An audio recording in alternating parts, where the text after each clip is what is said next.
Welcome to BBA Live. We are so glad that each and every one of you are here tonight. Whether you are joining us from your BBA private portal, Facebook, YouTube, wherever it is, we're glad you're here.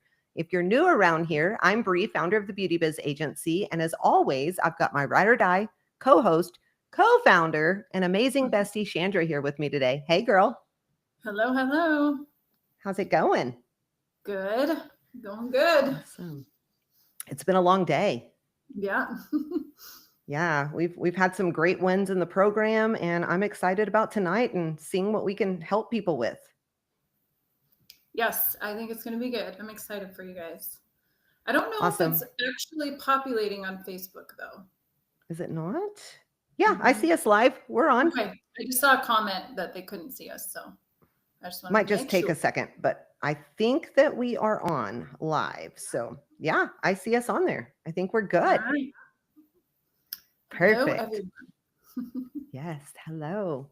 Well, tonight we are going to talk about something that every single salon and spa owner has heard probably at least once in this week alone. And that is, I just need more clients. We all know that feeling, open spots on the books, team meetings or team members that are just like waiting around. In team meetings, people are like, but we're bored. We don't have clients. We need this. We need that. The numbers not matching the effort. It's very, very frustrating. But here's what I want to say right out of the gate. Getting new clients is great and it's important and you need it. But depending on new clients constantly just to keep your business afloat, that is not a growth strategy. It's never going to be. It's actually a red flag in your business. You can roll your eyes, you can be mad, but bear with us because it's true. We have coached so many salon owners and they have spent tens of thousands of dollars bringing in new clients only to find out 12 months down the road that they aren't keeping any of those new clients. So it's actually costing them to bring people in the door. That's not what you want in your business. If you want to build a business that is profitable, if you want your team to build sustainable income, if you want to stop riding that roller coaster every single month, then you have to have repeat business. It's the only way to go, right, Chandra? Oh, yeah. I mean, it's the best way to go. Otherwise, you're just spending so much money and for nothing. 100%. And you have to have a system that brings people in and keeps them coming back. Without a system, nothing is ever going to work. That's how you're going to build real momentum and actual wealth, which is something that I want to talk about because wealth is a very important word. We need to stop talking about income and think about wealth as salon and spa owners. The truth is, client gaps, they don't just happen out of nowhere. They're not random. There is always a reason that people aren't coming back. So tonight, we are going to walk you through the 4 most common roots behind client flow issues so that you can stop throwing promos at the problem and start fixing it at the right source. With that being said, Chandra, let's get into number 1. And we've got to talk about marketing. Like we just have to. This is the one that always gets blamed first when people aren't coming into the door. You and I know a lot of people that are in marketing and we hear it from them all the time, right? Like we're doing everything. We're bringing in new clients, but yet they're mad at us. It's not always a marketing problem. But I want to be clear about something first. I don't want to just talk about paid ads or hiring an expensive marketing agency. That's not where we really need to focus. That's actually where a lot of owners they all start panicking and throwing thousands upon thousands of dollars a month to these people, just hoping that it's going to fix the gaps in their company. And that's not how it works. Paid traffic is never going to fix what your content isn't doing. I think that's the best way to kind of put it. If the way that you're showing up online isn't clear, isn't strategic, if it isn't client focused, there is no amount of boosted post that is going to move the needle in your business. This isn't about an algorithm. It's more about clarity. It's about what your dream client sees when they actually land on your page or on your profile, and whether or not it actually makes them want to book with you and want to be a part of your business. Because if you're not showing what you want to be known for and what you want to be booked for, then you don't really have a client problem. You have a messaging problem, and that has to be fixed. So how do we know if marketing is the real issue in the way that we're talking about marketing? So here's how you'll know. You're posting inconsistently or you're not showing up at all. That right there is going to be your number one problem. You have to do this. The content that you are posting isn't converting to bookings. That's a problem. Your bio or booking link is really confusing. One of the things that Chandra and I love to do is that when people reach out to us to work with us in our coaching company is stalk you. Like we love to go and look at your website, your Facebook page, all of those things. And a lot of times that's what we find. The process is very clunky. It's very confusing. There's no rhyme or reason to it. That's a big red flag, guys. You're getting likes and followers, but not actual clients. Chandra, is there anything else that you can think of that you would add to those? Yeah, I mean, I think just diving into that and making sure that your process is consistent and that you're doing the same things over and over and that you are posting the things that do appeal to the type of client you're trying to bring in. So if you're just posting random stuff that nobody's going to relate to or only tiny little bit of people relate to, or maybe it's not even your ideal client that you're posting for, that's a big problem as to why you're not getting that traction from your posts and things like that. You're not appealing to who you're trying to bring in. Absolutely. I agree with that 100%. 100%. Guys, this is something that's really, really important. And here's the thing. We always think that all of these things are on point for our business. One of the things that I will tell you, if I could go back and redo it over, I would have people going through my profile, my page, all of those things to actually tell me what they thought. They saw what I needed, what they didn't like, right? You have to be open to criticism if you ever want your business to be better. So how do you know and how do you know how to fix this? I think would be the best thing to do. So something that we do at BBA is we tell people to go scroll your last 10 posts. Do they actually show what you want to be booked for or what you want to be known for? You need to look at that. I know for me, that wasn't the case. Like we focused more on blonding specialists. That's kind of what we were known for. We are in Texas. That's a huge thing, right? And so for us, we had vivids hanging out everywhere and we had cuts that were kind of here and there. And those are great, but it's not what we were known for. And so I had to go back and look. Do you just have a bunch of trends and maybe like small behind the scenes things that aren't translating? Or do you have what you actually need? You have to make sure that your bio and booking link are stupid simple as well. If someone has to think about it, they're not going to book. They are going to scroll on to the next one and book with them. I have seen this happen. I'm not going to lie. I've done it myself, right? Like I've gone to book something or to purchase something. And if it was 3 extra steps on this side, I'm moving on. I'm going to find something else. One click, one stop shop, going to get it done, right? Very, very important. And then you want to pick one core service this month and focus your content around that. Don't wing it, plan it, have something actual that you can look at, that you can prepare for, and that you can plan so you know what you're doing. Stop talking to other stylists. This is one of the biggest things. Speak directly to your dream client. You need to make that dream client feel seen. We are so competitive in this market and we think like hairstylists, right? So we think that everybody tends to think that way. That's not how it is at all. Chandra, when someone realizes that their content isn't booking clients the way that it probably should, what is usually the first shift that you would have them make when you're coaching them? I think just really defining what that ideal client looks like and what do you want to be known for? What is the brand you're trying to portray? What do you want people to scroll through your social media and they see posts knowing it's your business because you're constantly branding with a similar way and that they're seeing that. So your culture and the client you're looking for, you're posting the things you want to bring into the salon. And I think just really defining that, I feel like when we start working with people sometimes and we start going through this process, they don't even know. They're just trying to throw everything out there for everyone instead of actually nailing down what it is that they're trying to bring in. So that would be the first step I would go through for sure. Yeah, I think that's one of the biggest mistakes that we tend to see is that if you Try to market to everyone, you are marketing to no one. And we repeat this over and over and over. It's better to be known for something than to not be known for anything. And when you are all over the place, that's all people see. So figure out, now this doesn't mean you have to completely change your service menu, right? But figure out what you're known for. Look at what your top services are, because that is probably what you're known for in the area, right? Figure out what your stylist, your artist, your team want to focus on and make that what you specialize in. That's going to be very, very important. Okay, route number 2 is your guest experience. And this is so freaking important.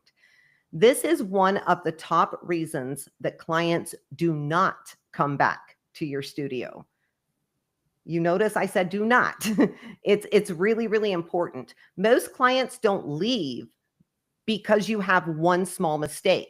You can absolutely like demolish a toner, and clients are still going to come back if your guest experience journey is on point. Clients leave because the overall experience did not meet their expectations. It wasn't memorable. It wasn't consistent. It didn't make them feel like they were a priority or like they were taken care of. They walked in, got their hair done, and walked out feeling like just another appointment. You never want someone to feel that way. That's a really big problem. You will know this is your root problem if rebookings are really, really low. So you need to be pulling those rebooking rates all the time. On a weekly basis, if you're not used to seeing those numbers, would be the best place to start. If clients aren't referring or leaving reviews, you should be getting reviews every single week from new clients, even existing clients that you have in your studio. If you're not seeing that, this could be your problem. If your consultations and your checkouts, if they feel very inconsistent or they feel rushed, that's probably your problem. And then if everyone on your team is just kind of winging it, doing their own thing, there's no structure, no flow, then this route is probably your problem. So how do you fix this? Well, you need to audit your experience from start to finish. This is before anybody even steps foot in your studio, guys. Before they even step foot in there, you need to walk through your entire process like you are a guest. Or even better yet, this is what Chandra and I like to do. Send somebody in that you really trust, right? Completely trust, do a secret shopper type thing. Chandra, tell them why this works so well. Oh, because you actually find out what's really going on. So if you think there's holes, or if you think you guys are stellar, it's still a good thing to do, because usually there's always something, right? Even if it's perfect most of the time, there can be one little thing that didn't hit right. So definitely recommend doing a secret shopper, and have somebody that that can go in, that your team doesn't know, and prep them with the things that you're looking for, so they can really critique every single aspect of that entire visit. And don't take it to heart. Like, don't get upset about it. There are things that, even though I think mine is probably 9 out of 10 now, there are things that Chandra would tell me, and I'm like, oh, I'm kind of butthurt about it, but she's absolutely right. Like, I need to shift, I need to adjust, right? Because they see it from the outside. Make sure it's somebody you trust, but that's important. So go through the entire experience. Next, you want to make sure that you build one branded guest flow that every single team member follows. If you have followed us long, you know at BBA, we believe in blindfolding, right? Like, it doesn't matter who services that client in the salon. If the guest is blindfolded, they wouldn't know a difference aside from personality and maybe accent. That's it. There would be no other determining points. Then you have to script your consultation. People argue with us over this quite often, Chandra, but it is so important. You have to script the consultation, the rebooking, the product recommendations, all of it. So clients hear the same standards across the board.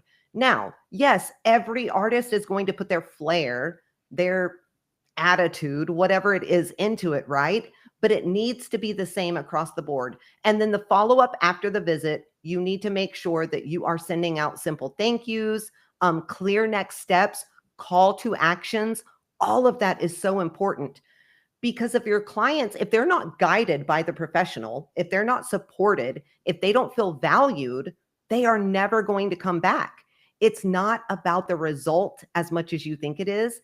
It is about the experience that is surrounding it. Chandra, when you've seen maybe teams that are struggling with retention issues, even when their work is solid, 10 out of 10, right? What is usually the missing piece in the experience that the owner just they can't see or they don't want to recognize? I mean, I think the biggest thing is the consistency of the guest journey, right? Like they're not training everybody the way that they should be. They're throwing it out there and saying, go for it. This is how we want it to go. And then the team members sort of do their own thing. And that inconsistency is, I think, huge because clients, you're going to build that loyalty. They're going to come back. They're going to feel confident to refer you, knowing whoever they refer is going to end up with the same experience that they get. And so if you don't have that consistency rock solid amongst everyone on your team, then it's going to break that link. And then you might not retain the new client, and then you might lose the old client because the person's going to go back and say, I didn't get any of the things that you told me about. And so Right. I think that's where salons fall short a lot is making sure that that experience is amazing, number one, but number two, it's happening every single time. 100%. 100%. Okay, so route one is your marketing, but not in the way you think, not in the paid advertising, not in the boosted post. It's in your online presence. We'll put it that way. Number two, that's your guest experience, right? And then number three is going to be super important as well, and that's going to be technical skill. But we're not just talking about the artistry. We're not just talking about what your team can do. We're talking about the complete execution. Being great with your hands doesn't mean much if the rest of the appointment is super chaotic, if it's unclear, or if it's missing key steps. So we are talking about a lot of communication when we are talking about technical skill. You will know this is your problem or your route if appointments constantly run behind or they feel very disorganized. Services, are just taking too long. You're bouncing between steps with no clear structure. It's similar to the guest experience, but this is on your team side, more on the technical skill. There's no product education, no plan for maintenance, no future booking conversation. You are getting redos, corrections, or maybe even vague complaints like, it's not bad. It's just not what I expected, I think. That is not a guest experience problem. That is a skill delivery problem. Chandra, where do we see this most often? And why is it so important to note it as an owner? I mean, I could even speak from experience. We dealt with this with someone recently where we have all of our technical skill like SOPs. We talk about those a lot, but there's a process to what needs to happen in every single highlight or what needs to happen in every single haircut. And so we had somebody for a little while who was taking forever, and I couldn't figure out what was going on because her work was good. It kept coming out good. It kept coming. Everything was fine, but it was just weird. It was taking a really long time. The execution seemed a little bit lost. And so I think owners are, they don't necessarily pinpoint exactly where that person is missing that, what's going on with that technical skill because her work was great. So I could have just left it at that, but her retention is low. And so if clients aren't coming back, it could be because it feels a little scattered. It feels like this person is not, have a clear like roadmap as to where they're going with that service. And then they lose confidence in them. And so I think really paying attention to what's going on with your team when it comes to that technical part, making sure you have a clear procedure, because she could do the highlight however kind of she wants or however she does it. And we've trained her, but the whole procedure still needs to be the same. Like you said, like getting from A to B still needs to be the same. Maybe her putting the foils in could be a little different, but that procedure needs to be there. And I think that's where a lot of salons lose that because they kind of just leave it up to them and they just go wherever. But if they even are unclear, then that whole process seems to be a little bit painful for the client, even if their hair comes out good. They know when somebody's floundering around and doesn't really have a clear roadmap to get to the end. Yeah. And I would say this is probably one of the issues that I didn't pick up on for the longest time. Like I looked at technical skill. We trained on that constantly, but we didn't train on that communication side, right? If your skill, your communication skill with your team is on point, your pre-booking numbers are going to be up, your average ticket is going to be up, your retail sales are going to be up. It's going to show you who is actually leading the conversation, the stylist or the client, right? When those numbers are up, you know that your artists are doing their job. When they're down, you know that there's a problem. You need to sit in on services if you're seeing that these numbers are low. Watch how your team moves. Watch how they explain things. Watch how they handle their time, just like Chandra said. That's going to be really, really important. And then build out that structure from there. How do you want them to consult? How do you want to teach? How do you want them to recommend confidently? So they know exactly how it's supposed to be done.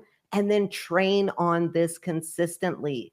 Focus on both the hands-on, because that's always important in our industry, but also the verbal delivery. How do you want this said in your studio? Very, very important, because being technically good, it's not just about what you can do. It's about how well you execute it from start to finish in a verbal matter as well. You don't want it just this fluffy feel good stuff, right? Not emotional stuff, just skillful, structured, and strong is the way that it should be. Chandra, when the talent's there, but retention still kind of sucks, I hate to say that, what part of the delivery are owners usually missing in that aspect? I think it's like, I would say, for even for myself, what I've missed in the past when I've had this is the service providers aren't confident in what to say. Just like you said, with that verbal conversation from the whole thing from start to finish, knowing exactly how to stay in charge of that appointment and be the professional, and then kind of let the client sort of guide that. And then I feel like it doesn't work out. Even if the service outcome is amazing, they're not building that trust and that loyalty because they're not following through with all of those things. And so I think that's where the owners should really pay attention to, like you said, really listen to how they're interacting with the client, really pay attention to how they're getting from point A to point B, making sure they're working efficiently and making sure they're following that guest journey every single time. Because that, I think that's why, that's what we found when that retention is low and the work is good. And it happens. We can have amazing people doing this amazing work and they're not building, and there's always a reason.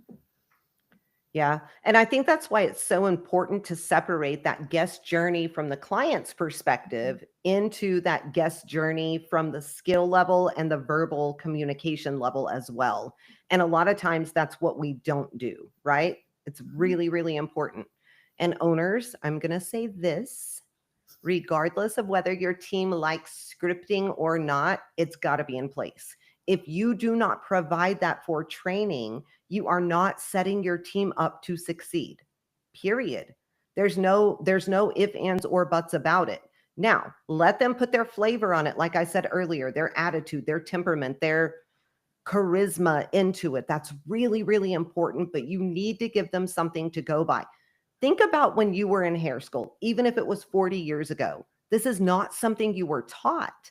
Now it's even more important because they're in a commissioned salon and we need everybody to live under the same alignment, the same brand, the same umbrella, right? So it's going to be really, really important. All right, number 4 is mindset. And this one is probably the biggest. It's a really big deal because it affects both the owner and the team. If you are showing up frustrated, checked out, or constantly overwhelmed, your team is going to reflect that. They are.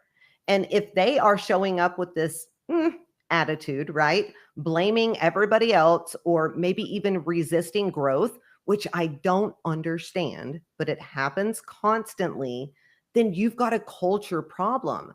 It's not about being positive all the time and being fake. I hate that crap more than anything. You don't have to be fake all the time. You don't.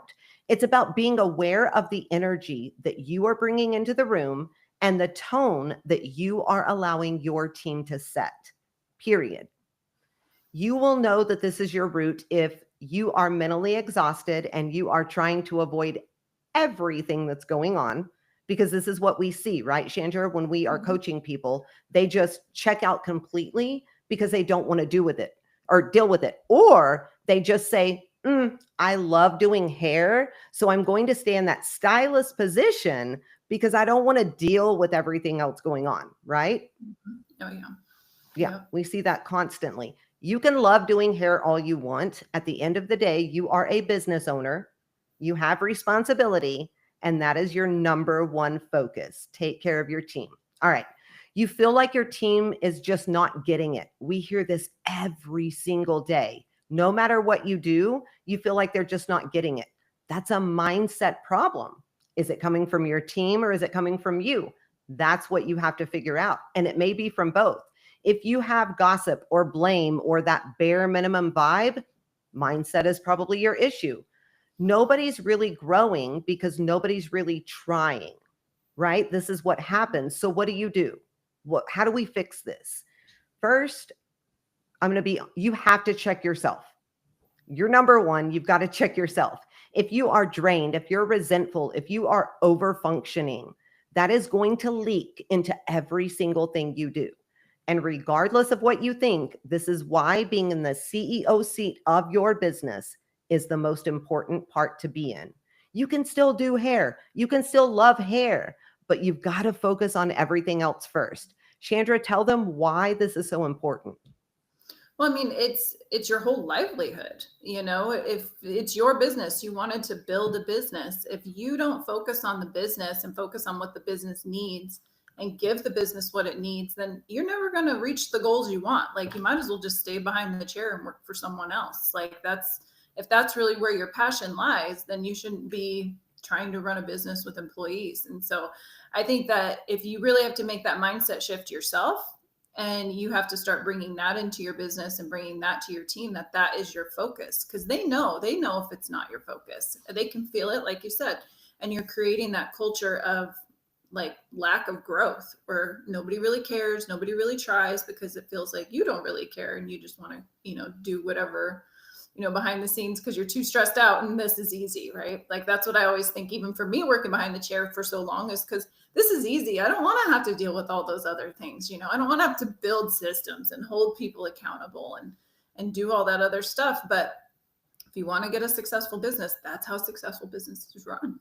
Well, I and mean, honestly, it's not fair to your mm-hmm. employees. When you are so in love with being an artist that that's all you want to focus on, let your employees go. Let them go somewhere where somebody is going to help them grow. They are going to create a plan for them and allow them to become 100K stylist in a commission salon where they work 4 days a week, 28 hours a week, right? If you can't do that and you don't want to do that for them, let them go. Let them go to somebody who will. That infuriates me a lot, because it's our job as the business owner to provide that for them. And if we aren't willing to do that, we should at least care about them enough to allow them to go find it elsewhere. Okay, check yourself first. Next, you have to check your team, right? You have to check your team. If they are coasting, if they're complaining, if they are acting like they don't care, then you have to reset expectations. And in order to do that, you have to know what your expectations are. So make those very, very clear. You want to keep it simple. You don't have to overhaul your whole culture, your whole system, but you've got to know what that looks like. It's really important when you're doing this, when you are starting to set those expectations again, reset them, whatever it is, that you are celebrating the small wins, right? So maybe do something like a rebooking challenge or quick huddles every day that kind of lift that motivation and morale and momentum, and then daily goals. Think about those things so that you can cheer them on a lot in the beginning. What we see a lot of times is salon owners come in with all of these expectations that they're redoing or finally creating that they've never had. And it goes from everybody living the way they want to just strict overnight. And so you've got to find that happy medium.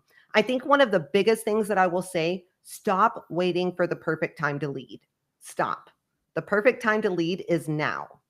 Because if the mindset is off, it is going to spread and it's going to affect your business in a negative limelight. And the problem with that is you are taking on 100% of the risk. Nobody else, right? Everybody else there can go find another job tomorrow. You're the one that has the lease on the line. You're the one that has the insurance on the line. You're the one that has all of these things on the line. And so you have to address it, even if you're tired, even if you're frustrated, even if you're overwhelmed, because a business, it can survive a slow week, no problem, right? What it can't survive is a team that is mentally checked out and an owner that is too burnt out to do anything about it. It's never going to survive that. Chandra, when the mindset's clearly off, but the owner feels maybe too exhausted or too drained to deal with it, what usually helps them kind of shift back into that leadership mode the easiest? I think really, I always say to come back to your why. Like, why are you Mm, doing this in the first place? What is it you're trying to get out of your business? Why did you build this business in the first place? Because I think when you take yourself back to your why, sort of reinvigorates you. It gives you a little bit more of a, it kind of motivates you a little bit to start back again and start like right. putting those things back in place again, or to step back in again if you've been checked out for a while. Because I think we forget about our why. We get stuck in the weeds, we get tired, we get burnt out, we get stressed, and then all of that takes over, and we don't even pay attention to what was driving us in the first place. Yeah, that's 100% right. I mean, we talk to salon owners every day, and they're like, when I started, I had these big plans. Mhm. I had these big dreams, right? Like I wanted this and that and the other. And a lot of it does boil down to the personal things of what you wanted. I want to build a legacy for my kids or for my family, right? I want to be able to give my kids new vehicles, new whatever, pay for a wedding, whatever it is. And you have to remember those small things as well as you're going through everything, because what happens is everything becomes chaotic. You just go back to, I love doing hair, I like robotic, and you get back into that artist standpoint and you forget the whole reason that you became a business owner in the first place, which was for freedom and stability for you and your family, bar none, right? That's what we all got into it for. So those are the four roots that you really need to look at. If there is one thing that we want you guys to take from this, it's that client flow issues are never random. And if you're willing to look at the actual root, which 9 times out of 10, it's one of these four things, there is really always just that reason, right? It's not just a slow week. There's always a real reason. And if you'll look at it and figure it out, you can fix it without going crazy, without burning yourself out, and without trying to guess what it is. Chandra, how many times have you had an issue of a slow week, a slow month, whatever it is, and it boiled down to one of these four roots? I mean, it happens periodically. It still does, Yeah. I think, and we kind of go back and look at, especially if we, figure out why maybe we had a client canceled. We had that happen recently. It wasn't even just a slow week, but she had appointments booked for the whole year. She canceled them all, and we called her, just was like, this is weird. And actually there was an issue when she came in, and it was the stylist had moved her appointment a couple times, Mm, and she finally said, I'm canceling. And it was things that were out of our hands. Like, it was things we couldn't control, why we had to move her appointment. She was sick, there was something else that happened, but it just happened to this client multiple times.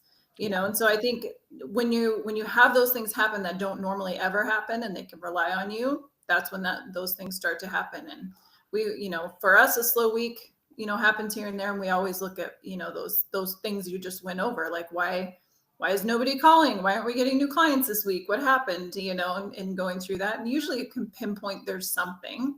Right. Or if something like that situation happens, you always, like, if we didn't reach out to that client and find out, we would have never known, that those things happen. So following through with that when things like that happen too, to see what that feedback is. Yeah, for sure. And I think it's really important to teach your team about this too, right? Like they need to look at their online presence. Like, what is it showing? They need to look at their skill set. Like, what are they doing communication wise? How are they skill set wise? They need to look at their mindset. Like, they need to look at all of those things as well, because it's going to say a lot, and it's teaching them to take accountability inside of your business. So, all right. Let's open it up for Q&A really, really quickly. So drop your questions in the chat. We are gonna hang in here for a few minutes. But we have a lot of questions that came in, Chandra, from last week, I think, over email and DM. So while people that are watching are dropping those in, we will try to get to them. If not, we'll get to them next week. Let's get to the first one really quickly. How do I know if I'm the reason things feel stuck in my business? So I want to say, if you're even asking that, you are ahead of most owners, honestly, because most people won't even look at themselves first. Most people don't stop to self reflect, right? So props to you. I just want to say that first. And then you have to look at what actually is going on. Are you the only one that can make decisions in your business? Is your team waiting on you for absolutely everything, from problems to permission to next steps, all of those things? Does it feel like if you took a week off, the whole place is going to fall apart? If so, to me, that is a clear sign that the business is still dependent on you. And that, it doesn't mean you're failing, but it means things have to change. 90% of commission salon owners are in this category. Would you say, Chandra? Oh yeah, definitely. Yeah. They're in between that space where their leadership hasn't caught up to their growth, I feel like, almost, right? Mhm. And so you have to figure out how to fix that. So you need to audit your time. What are you still doing that someone else could do if you train them how to do it correctly, right? Look at your team. Are you empowering them or are you babysitting them? Huge question that will answer a lot. Start building systems. Anything you say or do more than twice, that should live somewhere beside your brain. I don't care if it's on your computer, in a binder, on the broke room wall, like it's got to live somewhere. And then run a what breaks without me check. That's kind of what I call it to myself. I don't know what you guys would call it, but you need to step back and see what gaps show up when you stop micromanaging everything, because that's going to be your priority list. If you are trying to fix all of this alone, I'm going to tell you one thing. It's going to take you 10 times longer and cost you a ton of time and mistakes, but you can do it. I would recommend finding a coach or a mentor who actually understands this industry, who can give you a game plan and maybe some proven strategies that work, so that you can actually get a roadmap, get it into place, and get you and your business back on track. Chandra, have you ever had a moment where you just realized that you yourself were the bottleneck, and what helped you kind of shift out of that? I mean, I know the answer, but I want to hear it from Yeah. you. No, I definitely was the bottleneck, and I didn't tell. I just everybody came to me for everything, and that's when I was working behind the chair full time. And I think the biggest thing was pulling out a little bit and actually taking time to write down all those systems in my head and to train my team on those systems and educate everybody. And then things started to grow and get better and Yeah. easier all on their own, just from Yeah. having that stuff. I remember it clearly. Here's the thing, if it all falls apart without you, then it's not a business. And I don't mean that ugly, but you don't have a business with employees. It's really just a job that you've built around yourself. And you have to outgrow that if you want to have a team and you want to have a business longevity wise. All right, number 2, how do I coach someone who's so good technically, but emotionally they are a hot mess? Chandra, go for Oh, these ones are always super fun. So I definitely sympathize with you. I mean, you have to literally sit down and have the conversations with them about what's going on with that. Because even if they're great, even if they're your top producer, you can't have them being an emotional wreck or causing toxicity in the business with the other team members. All of those things happen from those kinds of people because you don't nip it in the butt just because they're great at what they do. So I think you have to sit them down. You have to find out why they're having this behavior, what's going on, if it's personal, if it's business related, whatever it is that's causing it. And then you have to have the hard conversation if they can't do that anymore. So how do we work through, not having this issue? If it has something to do with the business, that's a little easier, right? Because there's things you could fix or change or help them understand better. If it's personal, that's always a little more challenging. But I think for us being the place where they could come to work and they can leave all those things behind them and not have to be stressed about it is really what we strive in our culture. Like, you can come in and tell me what's going on, and then you go out there and you go do the best work you could do and don't be a pain. And so I think just having that hard conversation, be honest, but don't be held hostage. 100%. I think you have to start separating their work from their Mhm. behavior, period. You can respect their skill and still coach the patterns that aren't working, right? Stop sugarcoating everything just because you're scared that they're going to get upset. Stop walking on eggshells just because they're good at what they do, and start holding the same standard across the board. How they show up is going to matter just as much as how well they do a highlight. It matters. You Yeah. have to coach them through it. Chandra's right. Like, you have to do that 100%. All right. Next one, Chandra. Should I raise my price or hire help? That's all it says. So I'm assuming you're really slammed behind the chair and need to figure something out. I mean, it depends, like where your profitability is, where your financials are. Can you afford to hire someone? Is that going to, bring in more money, or is that just going to cost you money? Like, what does that look like? And depending on where your prices are, yeah, it might be time to reach your prices. If your profitability is low, then I would definitely look there first, because maybe you're not charging enough to bring in the money. But if you are and you have that profit and it's time to grow and bring someone on, might be worth doing. But that's where I would look first. Check that profitability and see what's really going on, and why do you really need that person. Yeah, I agree. I think if you're maxed out, overwhelmed, you can't keep up with demand, then you might need to bring someone on or raise your prices. But I want to say this, on you have to have systems in place. If your prices are raised as much as you can, if you've hit that glass ceiling as a solo artist, which happens, it's going to happen to everyone. You have to make sure that you have onboarding, training, accountability, that structure is in place, because if it isn't there, you are just going to add more stress to something that already isn't working, then you're going to do help. So I think look at those things, and that is going to give you the answer. All right, Chandra, what if I don't want to be the face of the business anymore? And since you're nice, I'm going to take this one first, just because you're the nice one. All right. I'm just going to say this honestly, because this is the type of coach that I am. Stop making yourself the center of everything, period. And I say that with all of the love that I have, but also with truth. That's just the type of coach that I am. If you have built a brand that completely depends on your face, your name, your voice, your energy, then stepping back is going to be really, really hard for you, but you have to do it. You have to do it. So start by shifting your spotlight, right? This is one of my favorite things to see. And even when I was coaching Chandra, it was like, I look back on this all the time. Highlight your team more. Talk about your values, your mission, your client experience, not just your story, and let the brand become bigger than what you are.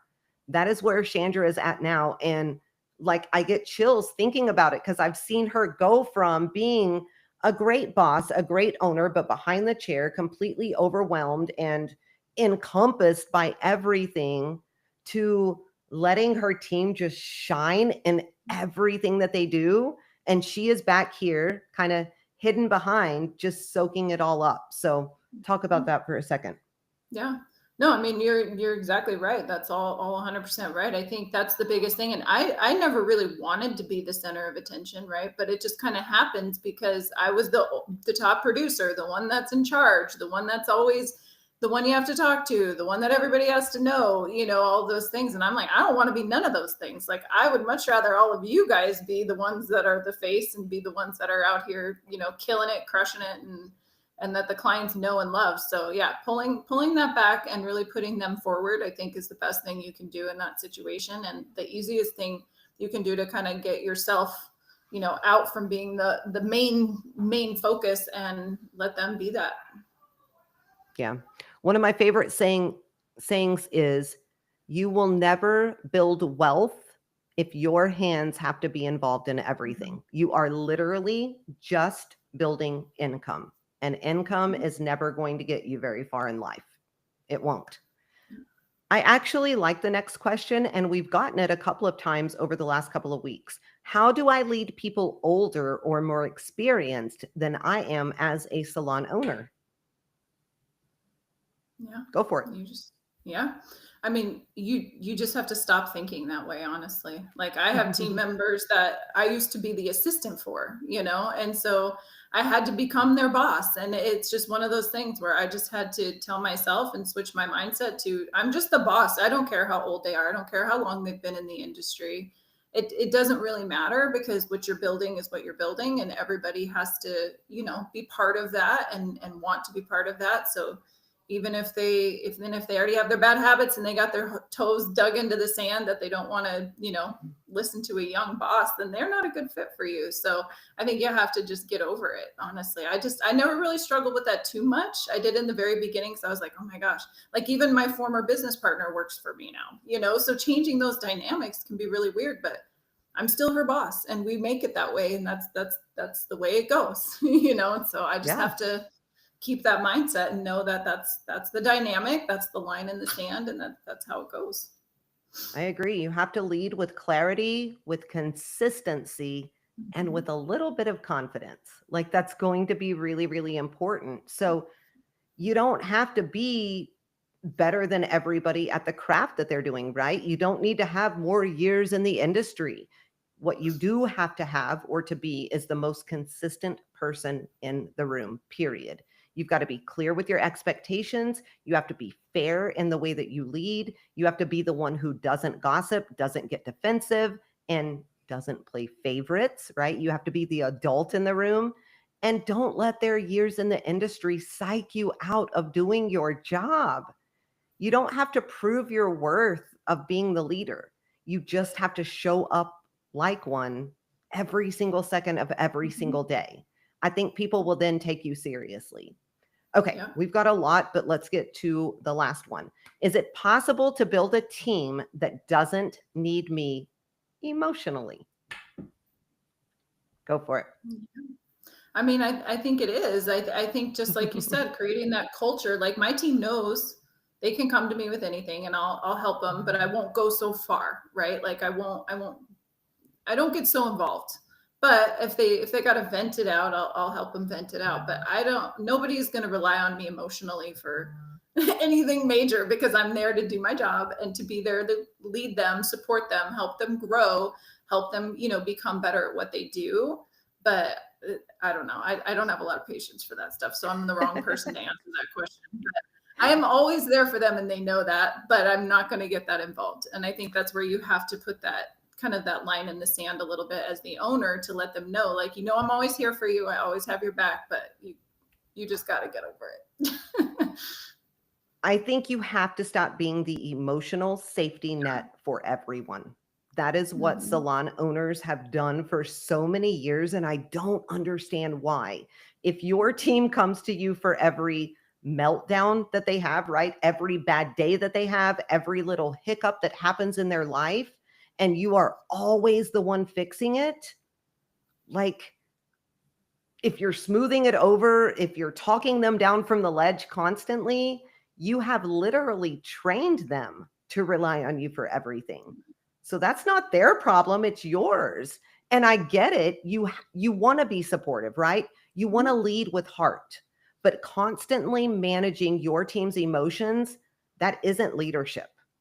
It's emotional over functioning, and it will burn you out faster than anything else ever will. So you have to start learning, I think, to coach them instead of rescuing them, help them figure out a plan, right? Ask better questions. This helped me more than anything.